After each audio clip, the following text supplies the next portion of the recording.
A brand new season of the Ray and Nephew Premier League is here. Another go around in the quest for local club football supremacy. Of course, this season there's been lots of coaching and player movement and activity in the off-season, which always add some spice to the product.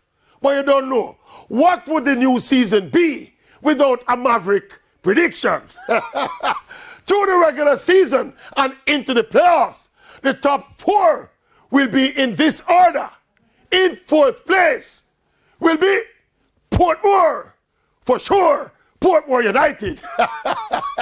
At number 3 will be, surprise, surprise, Mount Pleasant.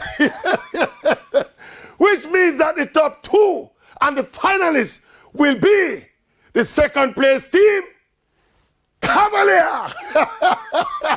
And the champions of the 2024-2025 Jamaica Premier League will be the Junglers and the Gardens. How prediction sound? How it sound?